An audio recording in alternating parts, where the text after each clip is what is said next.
Download aplikasi Tarbiyah Sunnah di handphone Anda. Tersedia di Google Play dan App Store.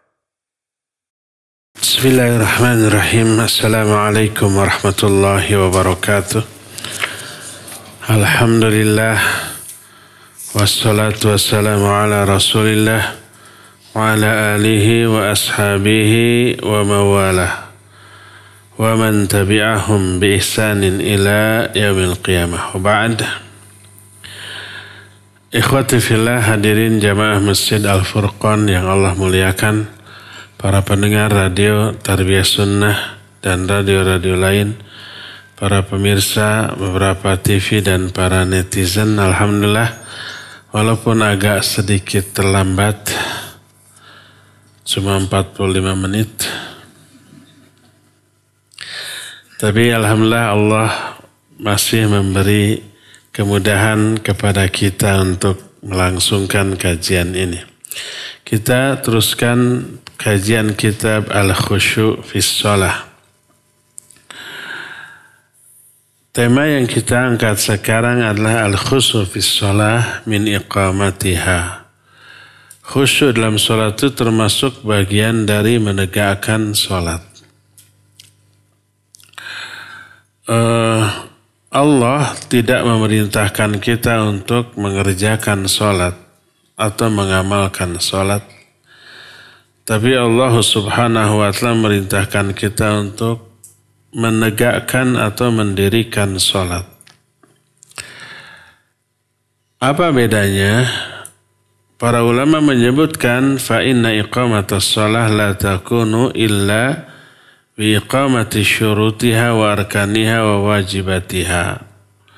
Menegakkan sholat tidak bisa dilakukan kecuali dengan menegakkan 3 aspek dari sholat. Pertama, syarat-syarat sahnya sholat. Kedua, rukun-rukun sholat. Ketiga, wajib-wajib sholat. Apa beda syarat, rukun, dan wajib? Kalau syarat, sesuatu yang bila tidak dilakukan tidak sah. Syarat sahnya sholat seperti Islam. Kalau orang kafir sholat nggak sah.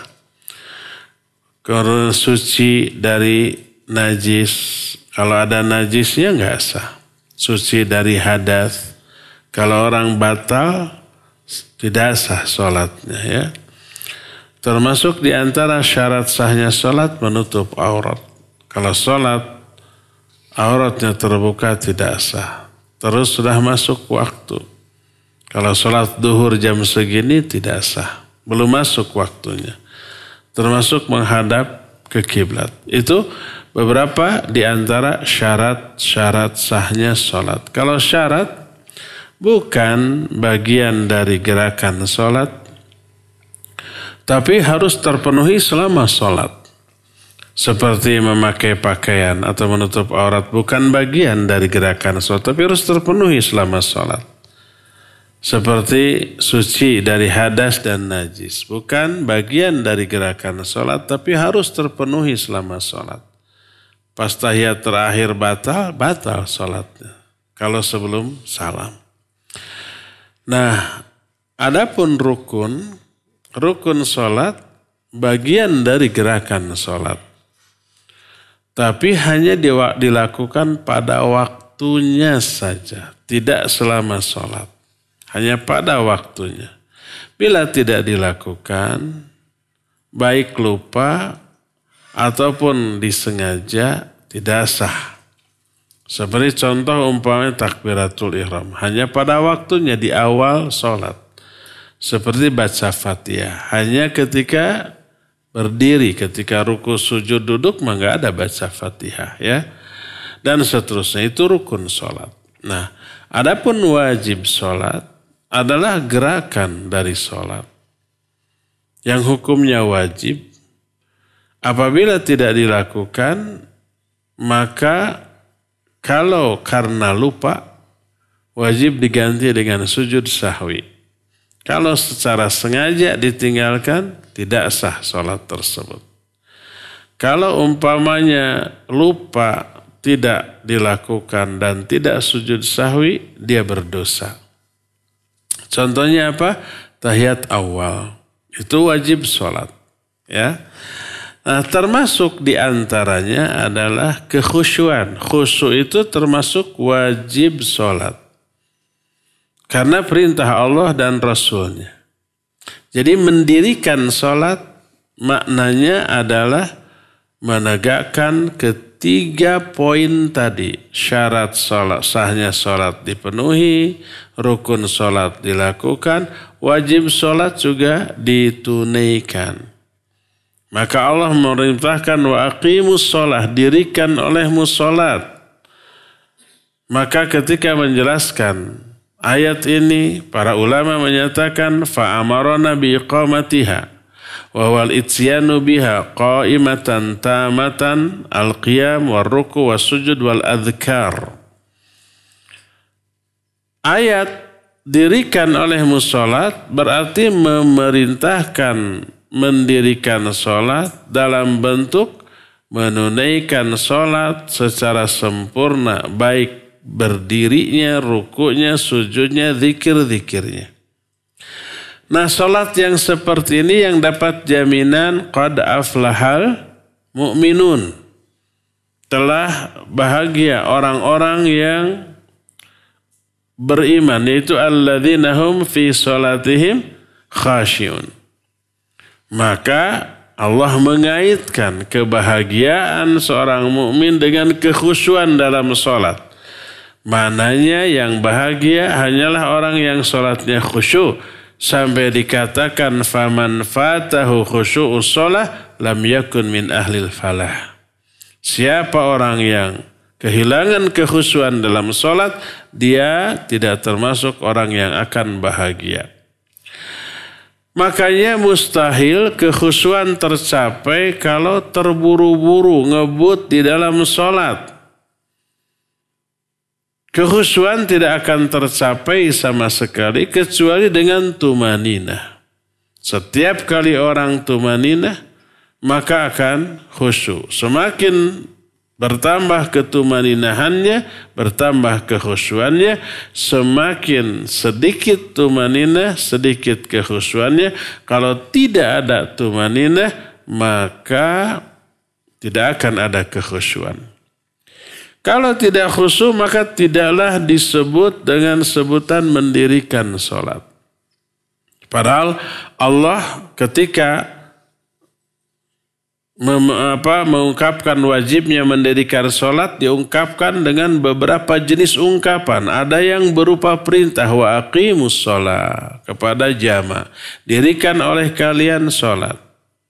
Ada dalam bentuk pujian kepada orang yang mendirikan sholat, alladzina yuqimunas sholat. Seperti salah satu ciri orang bertakwa, alladzina yu'minuna bil ghaib wa yuqimunas sholat. Orang yang beriman kepada yang gaib dan yang mendirikan sholat. Kemudian termasuk dalam Al-Quran surah An-Nisa 162 wal muqiminas sholat. Termasuk orang-orang yang mendirikan sholat, bahkan doa Rabbij'alni muqimas sholat. Ini doa Nabi Ibrahim. Baca oleh kita.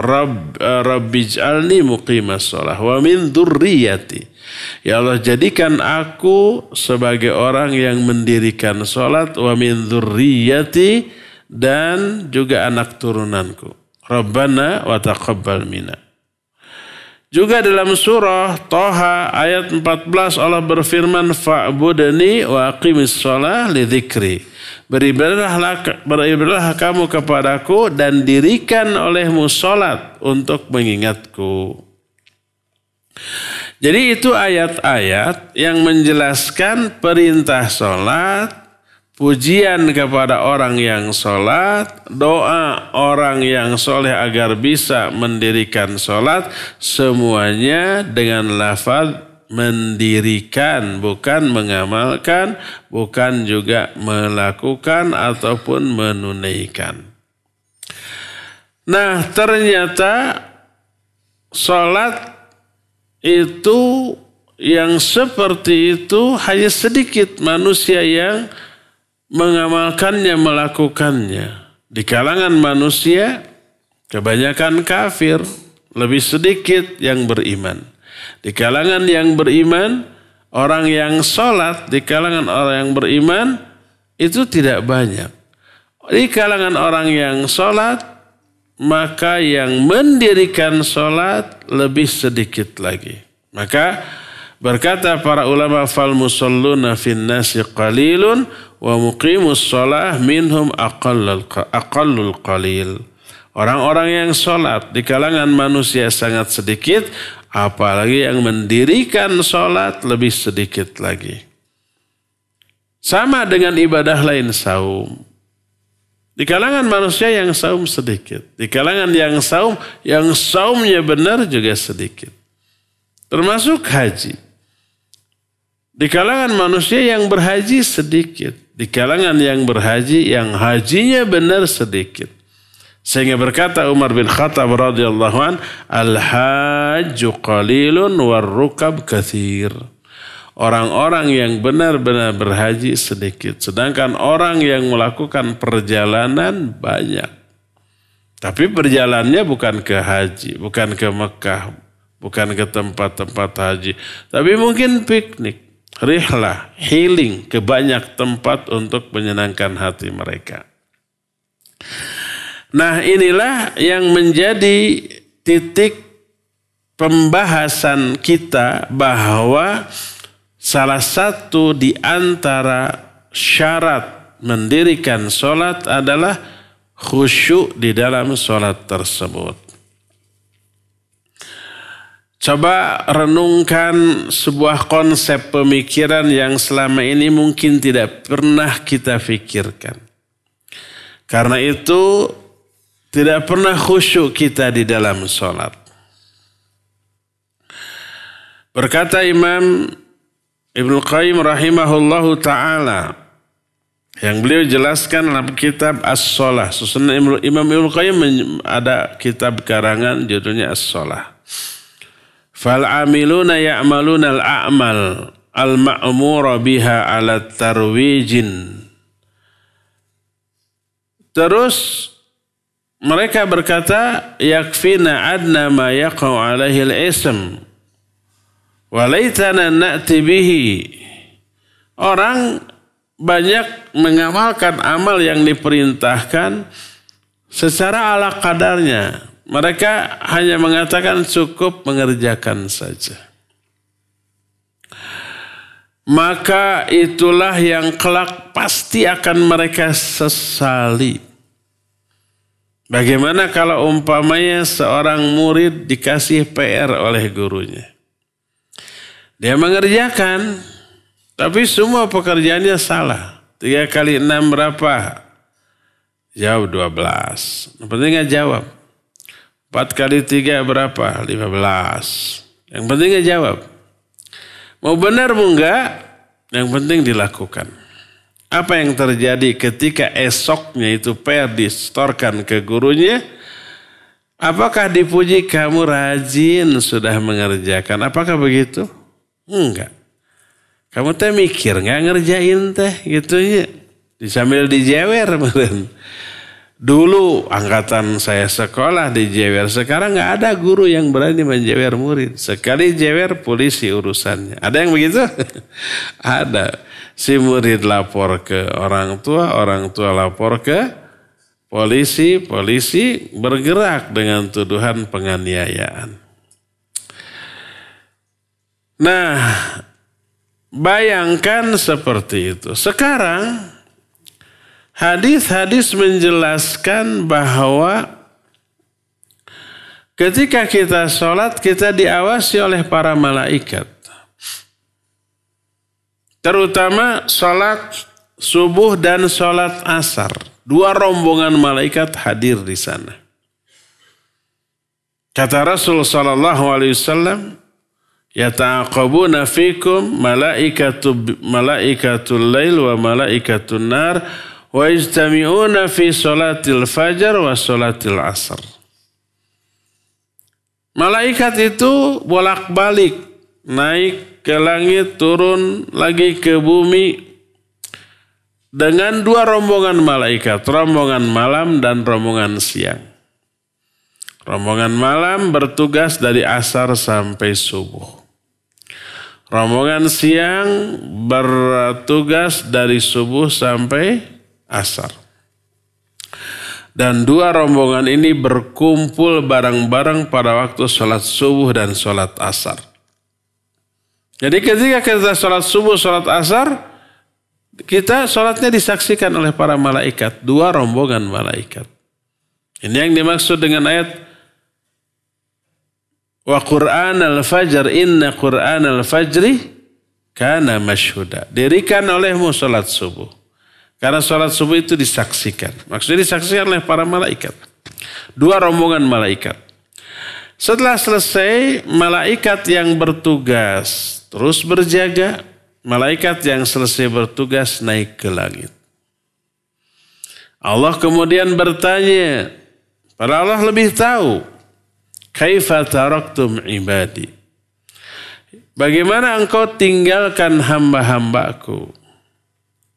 Malaikat ini menjawab, atainahum wa hum yusallun wa taraknahum wa hum yusallun. Kami datangi mereka kemarin dalam keadaan sholat dan kami tinggalkan barusan masih dalam keadaan sholat. Lalu dilaporkanlah kualitas dari sholat manusia tersebut.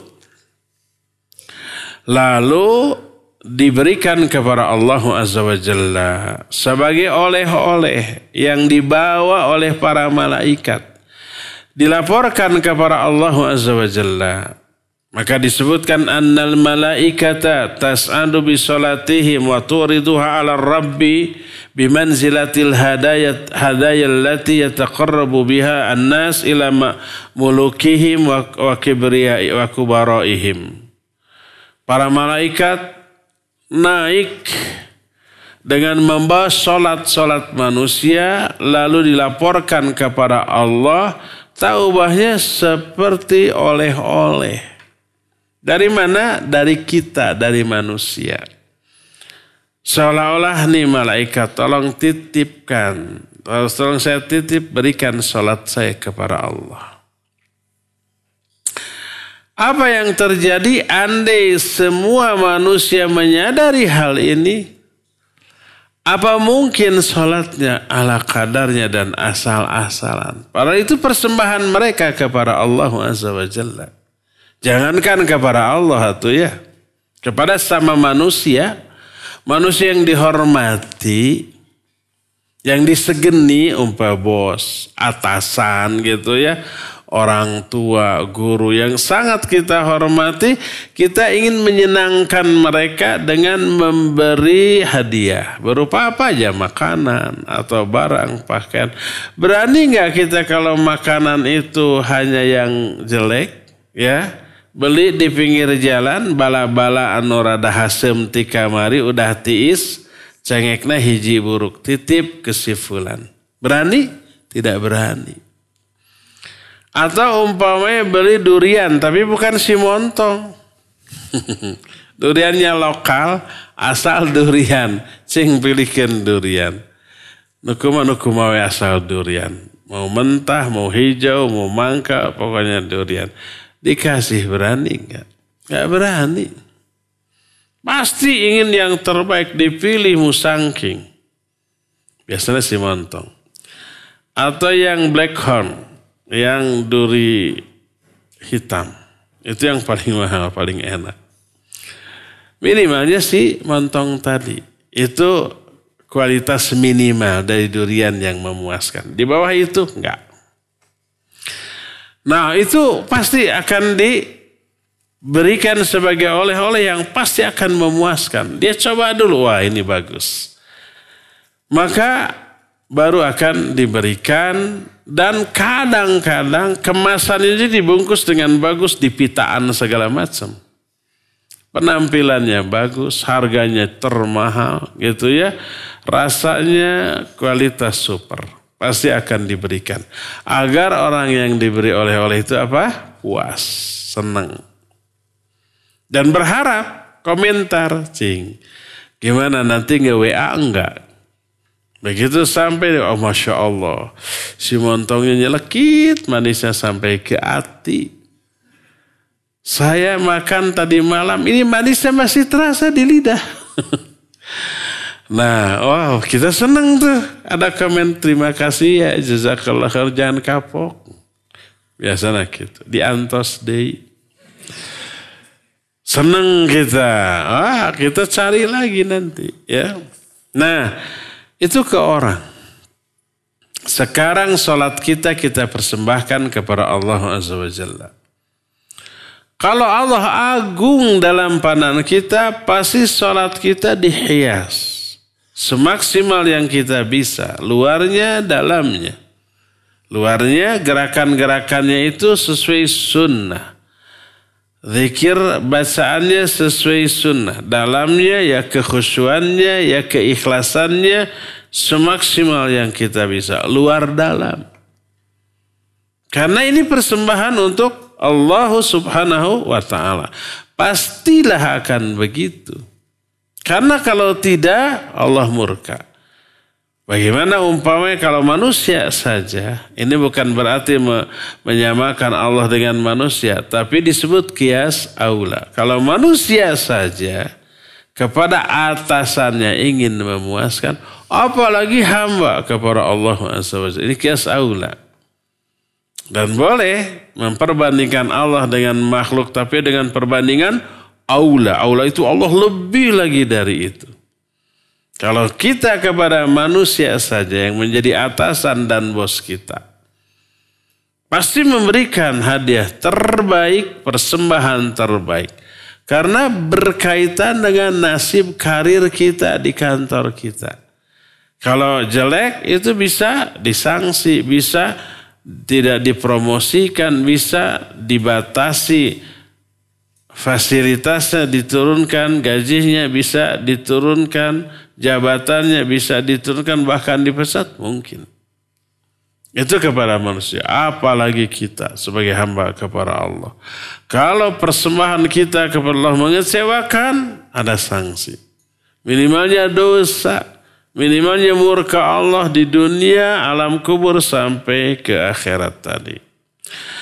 Berdasarkan hal itulah maka wajib kita maksimalkan sholat kita. Termasuk kekhusyuan kita. Karena sholat adalah persembahan kita kepada Allah Azza wa Jalla. Berkata Imam Ibnu Qayyim selanjutnya. Walaysa man kanatis sholah rabi'an liqalbihi wa hayatan lahu wa rohatan wa qurratan li'ainihi wa jalan lihuznihi wa dhihaban lihammihi wa ghammihi wa mufriqan lahu ilaihi fi nawaibihi wa nawazilihi. Kaman hiya suhtun liqalbihi wa qaydun lijawarih wa taklifun lahu wa thiqalun alaihi fahiya kabirah ala hadha wa qurratu ainin wa rahatun lidzalik.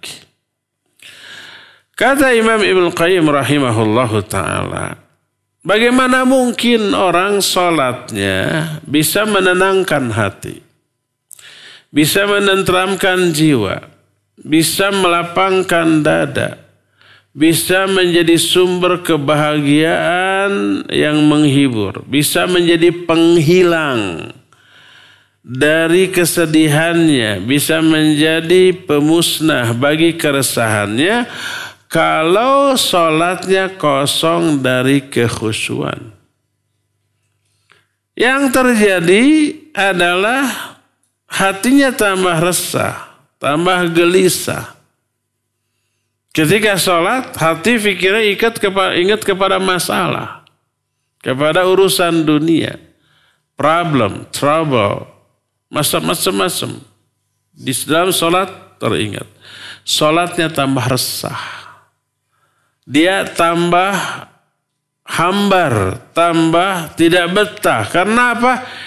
Diisinya bukan dengan kekhusyuan, tapi dengan memikirkan urusan dunia.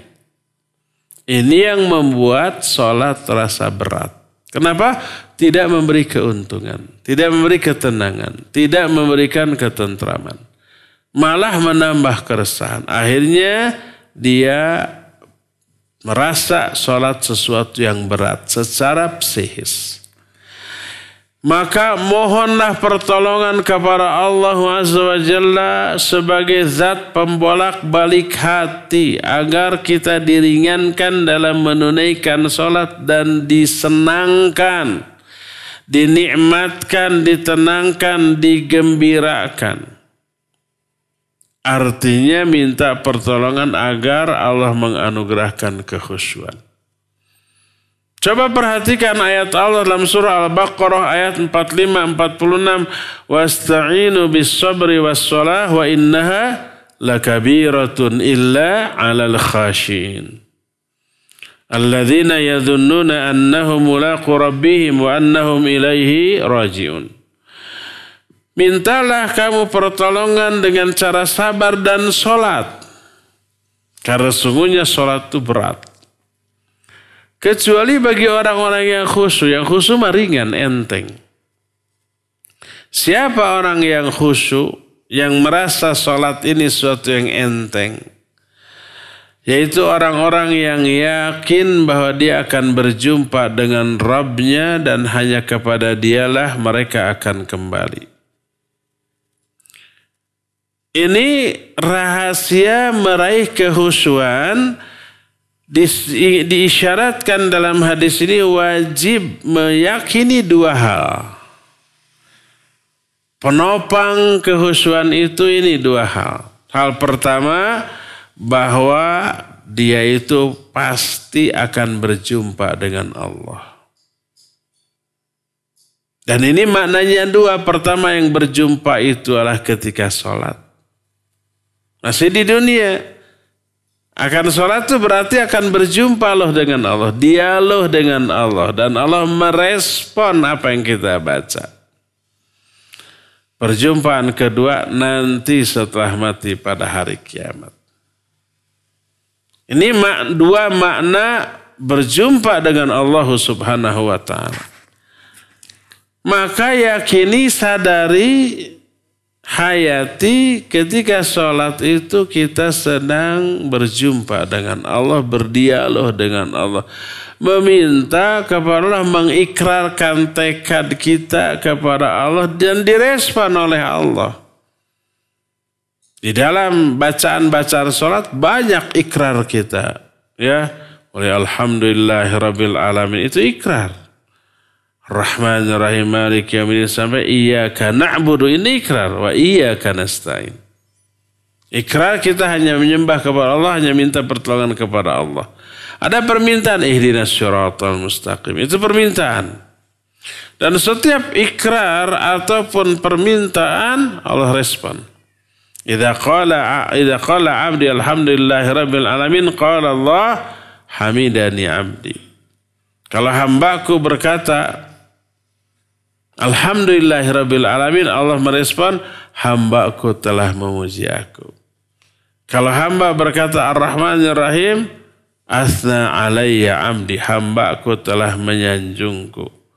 Kalau mengatakan malik yaumiddin, Allah merespon majadani 'abdi, hambaku telah mengagungkan aku. Gitu terus direspon tuh. Ya, itu menunjukkan di dalam sholat kita benar-benar berjumpa dengan Allah dan berdialog. Dan perjumpaan yang kedua nanti setelah mati. Untuk apa? Wa ilaihi turja wa ilaihi rajiun. Dan hanya kepada Dia kita semua kembali untuk mempertanggungjawabkan semua yang kita lakukan. Maka ketika menerangkan ayat ini, berkata Imam Ibnu Qayyim rahimahullah, fa innama kaburat ala ghairi haula li khulwati qulubihim min mahabbatillah wa takbirihi wa ta'zimihi wal khusyu' lahu wa qillati rugbatihim fihi, fa inna hudural 'abdi fi shalah wa khusyu'ahu fiha wa takmilahu laha wa istifraghahu wis'aha fi iqamatiha wa itmamiha ala qadri rughbatihi fillah. Hanyalah orang yang merasa berat ketika melakukan sholat Itu disebabkan karena kosongnya hati mereka dari mahabbatullah. Kosong dari pengagungan kepada Allah, kosong dari kekhusyuan, sedikitnya minat mereka ke dalam sholat.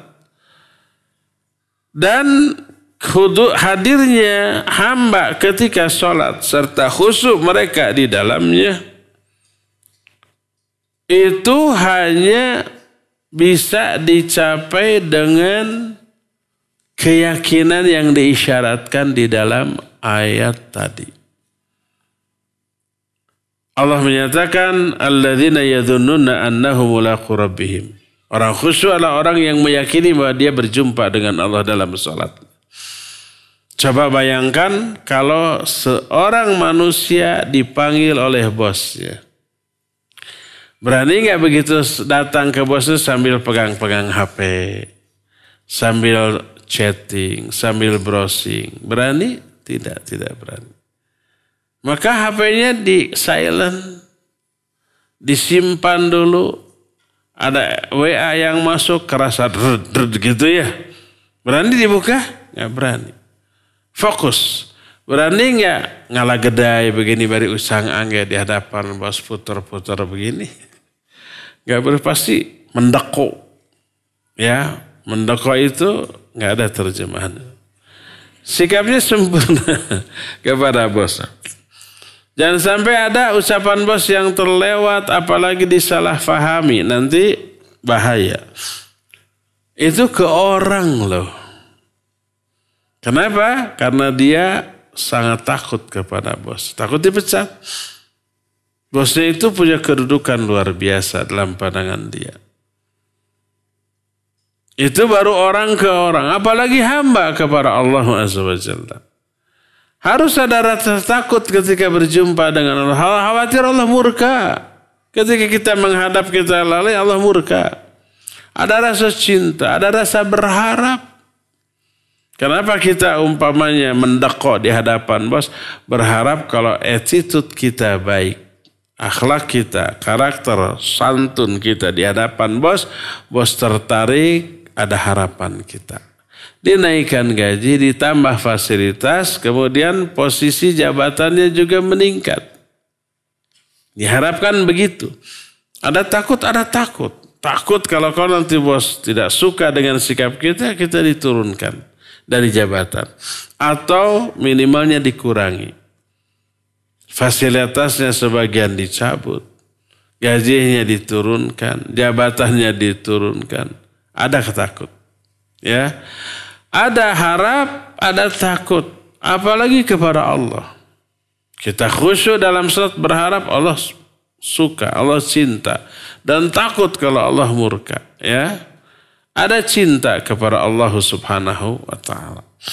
Nah, ini adalah modal untuk meraih kekhusyuan, yaitu meyakini di dalam salat kita berjumpa dengan Allah, lahir pengagungan kepada Allah, lahir mahabbah cinta kepada Allah, lahir harapan kepada Allah Subhanahu wa taala, dan hal-hal yang lainnya.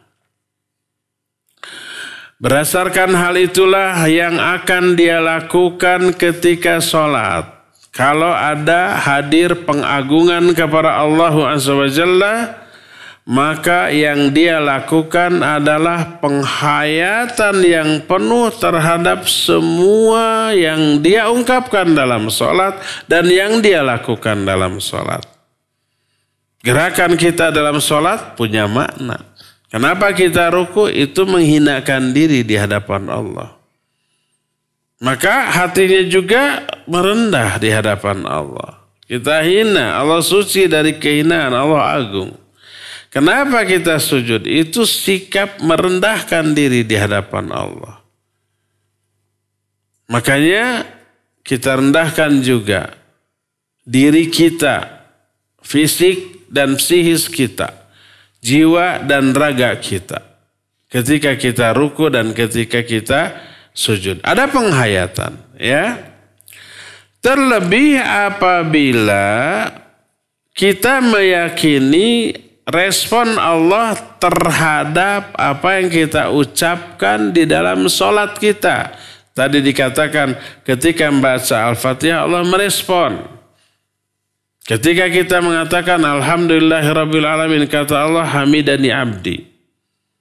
Ketika kita mengatakan Ar-Rahmanir Rahim, kata Allah asna alayya abdi. Ketika Malik Yaumiddin Allah menyatakan majjadani abdi. Ketika kita mengatakan iyyaka na'budu wa iyyaka nasta'in, hadza baini wa baina abdi wa li abdi ma sa'ala. Terus direspon tuh. Termasuk ketika baca surat. Ketika baca surat ada berapa ayat, berapa surat dari Al-Quran yang ketika orang baca Allah merespon. Seperti Rabbana la tu'akhidna in nasina wa akhtana. Rabbana wa la tahmil alaina isran kama hamaltahu an ladhina min qabli. Itu doa. Kata Allah qad fa'altu. Aku telah lakukan. Aku pasti lakukan apa yang kamu minta. Itu respon. Nah, menyadari ada respon, dia menghayati respon tersebut. Maka bertambahlah kekhusyuan dia di dalam sholat tersebut karena penghayatannya amat sangat mendalam. Termasuk di antara efek dari penghayatan adalah munculnya 3. Ada khauf, ada roja, ada mahabbah. Tergantung ayat yang kita baca. Kalau ketika ayat yang kita baca ayat neraka, fa illam taf'alu wa lan taf'alu fattaqun nar allati waquduha an-nas wal hijarah uiddat lil kafirin. Tentang neraka kita hayati, maka yang bergejolak adalah rasa takut kepada Allah. Takut neraka yang mengerikan itu menimpa kita. Ketika ayat yang kita baca berbicara tentang surga, wa ashabul yamin, ma ashabul yamin fi sidrim makhdud wa talhim mandud wa dhillim mamdud wa ma'im maskub. Wah, kita membaca juga sambil senyum. Maka yang bergejolak adalah harapan kita. Takutnya tertutup oleh harapan yang besar karena ayat yang dibaca surga. Ketika ayat yang dibaca itu adalah kebaikan-kebaikan Allah Azza wa Jalla. Allah pemberi rizki, Allah maha dermawan, Allah maha menolong. Yang bergejolak yang muncul adalah mahabbah, cinta kepada Allah. Wah, zat yang maha baik seperti ini layak untuk kita cintai. Begitu seterusnya. Di dalam sholat, roja, mahabbah, dan khauf pasti bertambah. Kenapa? Karena ada penghayatan terhadap apa yang dibaca. Ya, begitulah seterusnya dan terakhirlah kekhusyuan. Dengan terakhirnya kekhusyuan, sholat pun tegak. Dari semua penjelasan itu tidak diragukan lagi. Khusyuk dalam sholat termasuk bagian dari menegakkan sholat. Tak khusyuk berarti sholat belum tegak dalam diri kita. Apa akibatnya? Bangunan Islamnya runtuh. Perkataan Nabi SAW, Ra'su kulli amrin al-Islam wa imaduhu as-salah. Ini yang sahih hadis dari Nabi SAW. Pokok pangkal segala urusan adalah Islam. Dan tiangnya Islam adalah salat. Adapun perkataan Umar yang menyatakan as-salatu imaduddin, faman aqamaha faqad aqamadin, faman tarakaha faqad haddamaddin. Ini perkataan Umar. Salat itu tiang agama. Siapa yang mendirikannya berarti dia menegakkan agama. Siapa yang meninggalkan berarti dia telah meruntuhkan agama. Termasuk meruntuhkan itu tidak khusyuk dalam salat. Khusyuk itu ruh dari sholat. Nah, berapa pertemuan yang lalu kita sudah pernah bahas bahwa khusyuk itu ruh bagi sholat. Sholat tanpa khusyuk ibarat bangkai tanpa ruh. Apa berani kita menghadiahkan binatang yang sudah mati kepada orang lain. Ini persembahan dari sana. Bangkai binatang, bangkai anak kambing. Yang gak berani orang yang dikirimnya marah loh. Kalau ada kiriman ke kita berupa bangkai binatang itu pasti buruk kesannya. Mungkin itu pesan ancaman, mungkin penghinaan gitu ya. Kita umpamanya dikirim bangkai kucing, bangkai ayam sudah mati. Itu mungkin ancaman, mungkin penghinaan. Tapi kalau yang dikirim ke kita adalah matangnya, dagingnya sudah matang atau masih hidup. Dikasih umpai kambing, masih hidup. Senang gak kita? Senang. Diterima? Diterima. Ya. Salat ada ruhnya. Apa ruhnya? Kekhusyuan. Salat tanpa ruh ibarat salat tanpa khusyuk ibarat bangkai tanpa ruh. Maka jangan mempersembahkan bangkai kepada Allah dalam bentuk salat tanpa khusyuk. Salatlah dan isikan kekhusyuan di dalamnya, itu adalah cara kita mendirikan salat. Ya, cukup ya sampai di sini penjelasan kita. Dan kita masih punya sisa waktu untuk bertanya jawab. Wassallallahu ala nabiyina Muhammadin wa ala alihi wasallam. Untuk anak hadiah parfum. Ini Ikhwan dua-duanya Pak Ahwat satu. Ikhwan siapa yang mau parfum cung? Siapa namanya? Arif. Mau? Jawab dulu, tidak gratis. Tidak gratis. Ya. Surat dan ayat berapa yang menyatakan sungguh bahagia orang mukmin, yaitu orang yang khusyuk dalam salat?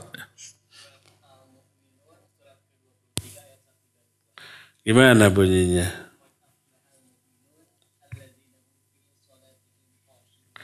Artinya?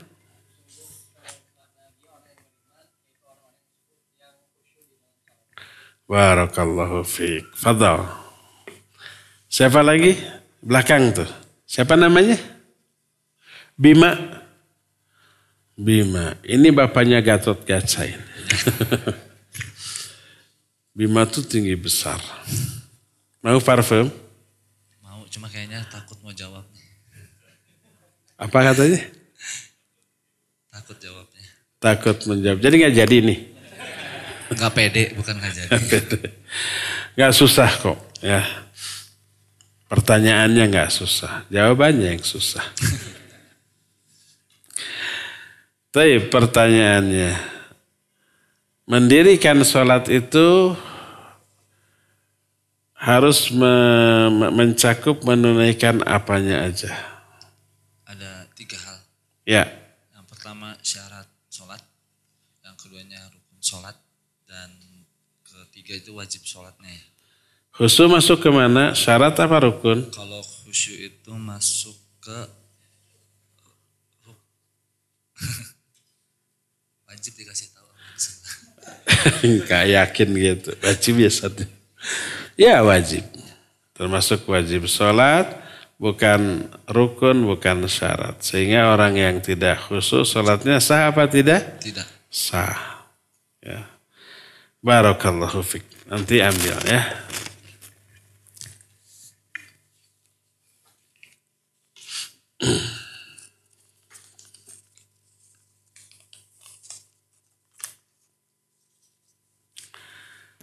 Saya pernah membaca tentang salah satu hadis tentang golongan Allah dan 7 gerigi pintu surga. Apa yang dimaksud dengan golongan Allah?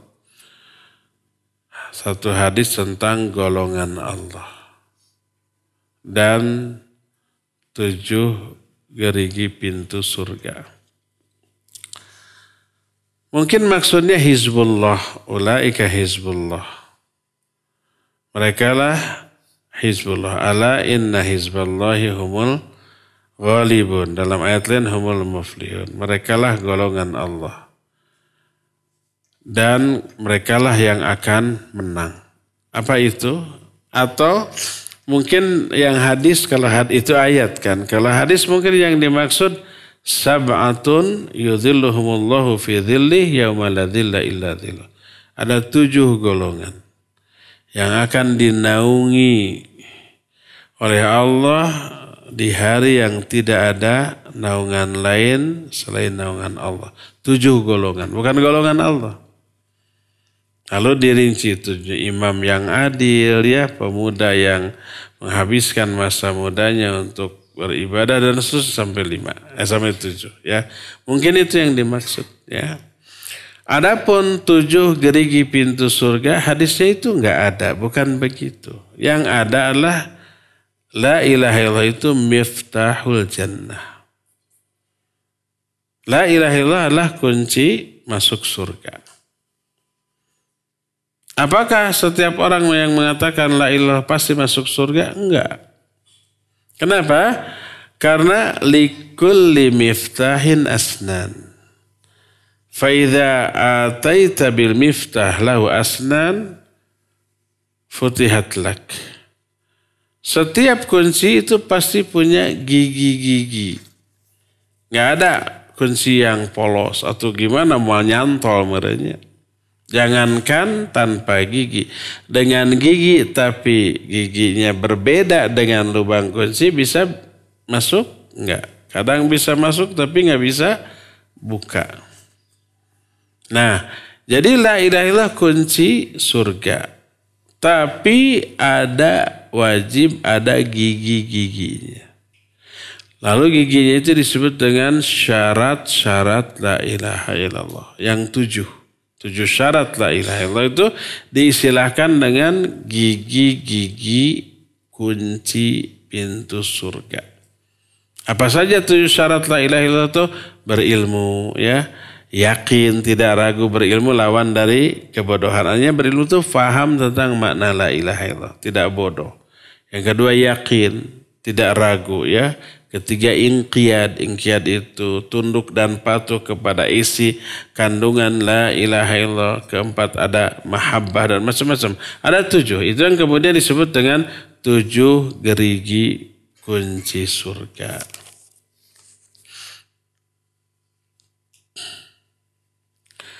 Apakah maksiat penghalang datangnya rezeki? Iya.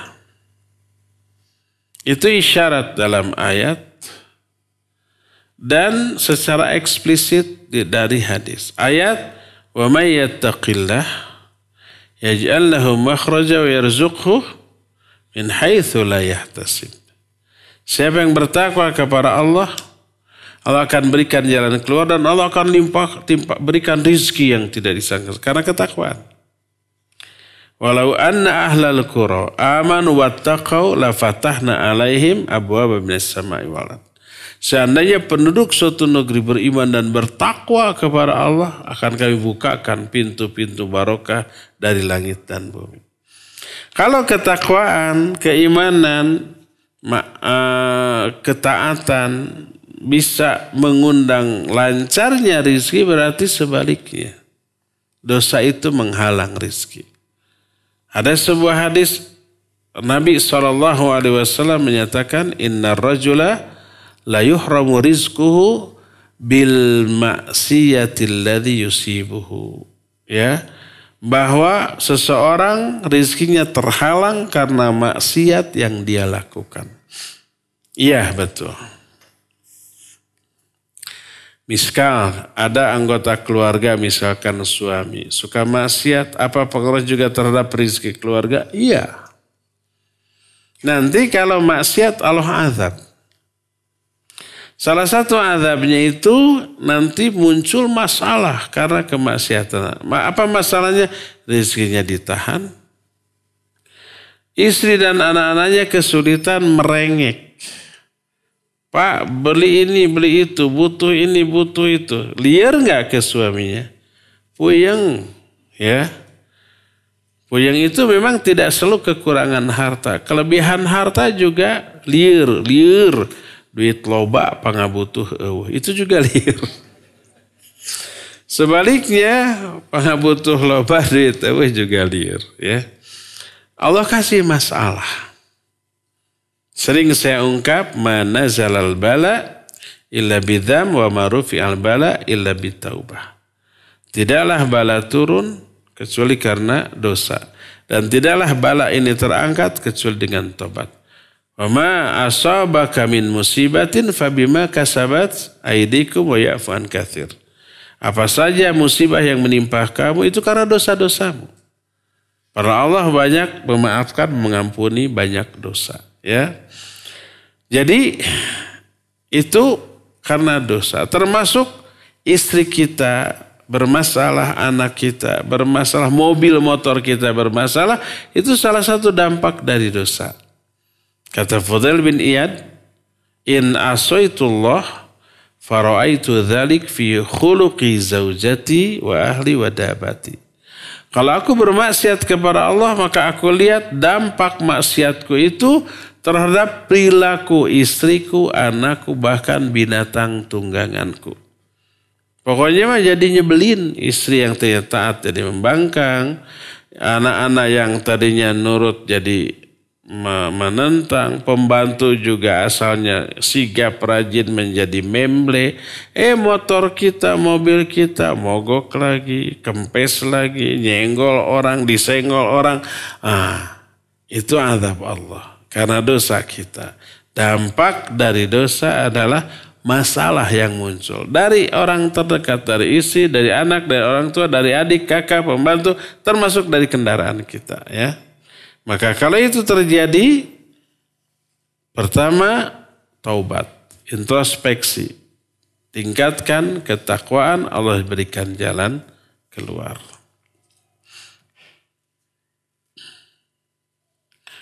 Ini mah curhat. Ada seorang suami. Waktu pertanyaannya kalau nggak curhat tentang suami, tentang apa lagi lah.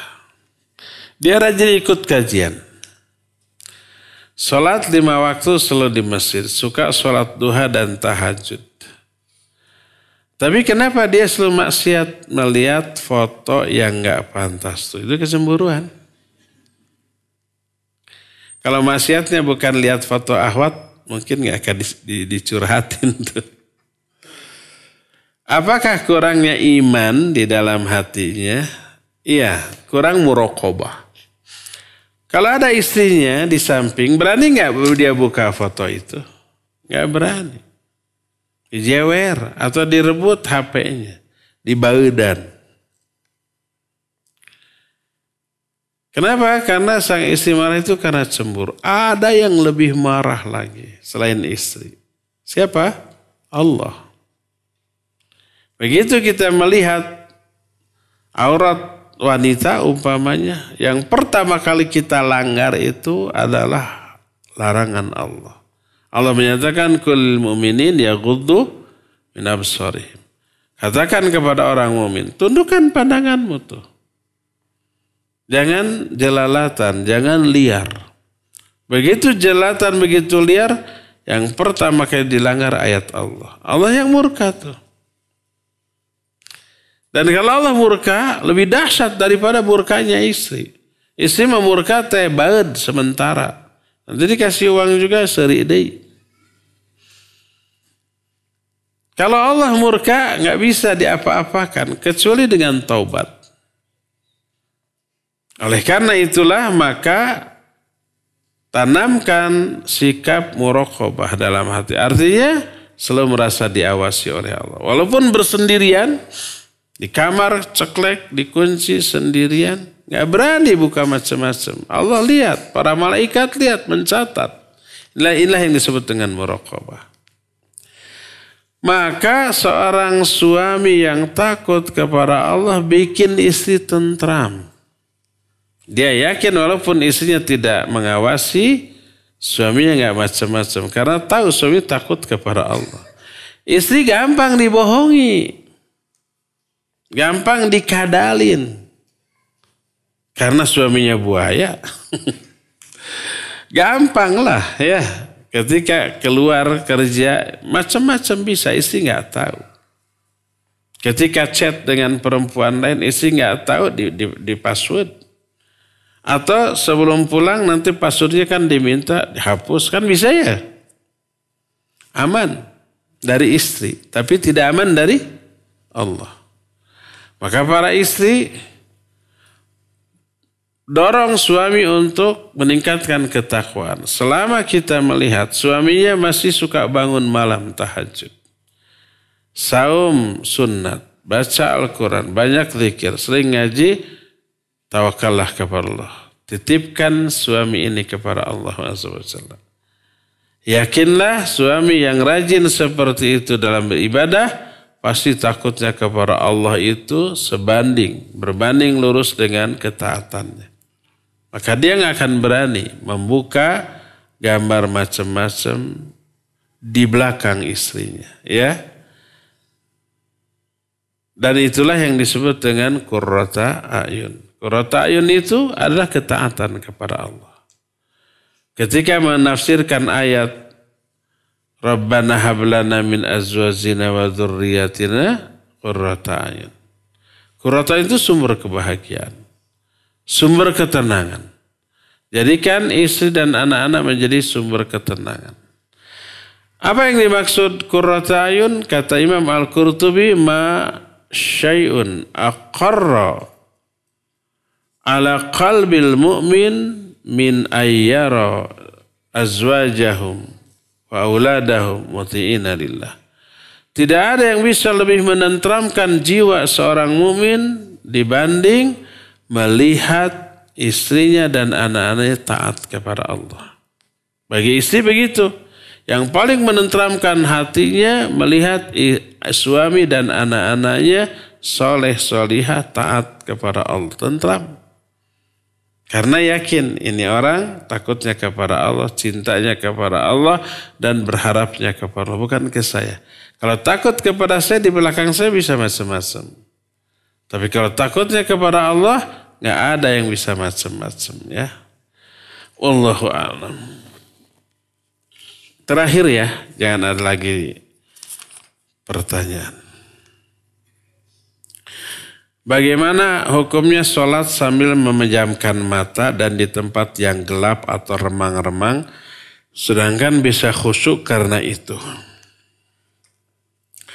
Hukum asal sholat melek, jangan merem. Hukum asal sholat merem itu makruh. Karena apa? Pertama, menyimpang dari sunnah Rasul SAW. Rasul SAW tidak merem. Dan itu terlihat dari beberapa hadis yang ada. Seperti Nabi SAW menghalangi kambing yang akan lewat. Pasti itu melek gitu ya. Seperti umpamanya Nabi SAW ngarongkong memetik buah surga yang dilihat dalam sholat. Dan seterusnya. Di hukum asal. Jangan merem. Kedua, merem itu tasyabuh dengan cara ibadahnya orang kafir. Orang kafir ketika ibadah, semedi, itu pasti merem. Jadi hukum asal dimakruhkan. Ya. Tapi kalau ada gangguan penglihatan yang apabila tidak merem, tidak bisa meraih kekhusyuan, dibolehkan merem ketika itu. Umpamanya, kita sholat di sebuah tempat yang ada gambarnya. Sajadah ada gambar? Ada. Gambar onta, gambar Ka'bah, gambar masjid gitu ya. Terganggu gak kita? Terganggu lah. Ketika kita sholat sajadahnya gambarnya Ka'bah, kebayang tuh saya waktu tawaf. Itu ada Hijr Ismail yang setengah lingkaran, itu Maqam Ibrahim, yaitu Ruknul Yamani. Nah, tawaf tuh ke sana. Nah di sebelah sini ada Zam-Zam. Lagi sholat jadi ingat waktu umroh, waktu haji. Ya, karena gambar. Gak bisa khusyuk akhirnya. Atau melihat sholat tempat yang ramai, melihat orang berlalu lalang. Tidak bisa khusyuk. Maka ketika itu karena kehusuan ruh bagi sholat dibolehkan. Tapi kalau nggak ada gangguan apa-apa, melek lebih utama. Jadi kalau dengan melek, kehusuan bisa teraih, jangan merem. Tapi kalau umpamanya ada gangguan, boleh merem. Kalau tidak ada gangguan, tetap husu nggak bisa kecuali dengan merem berarti salah. Umpamanya salat di masjid sendirian, tidak ada orang lain dan sajadahnya polos seperti di masjid ini, tidak ada gambar. Maka meleklah.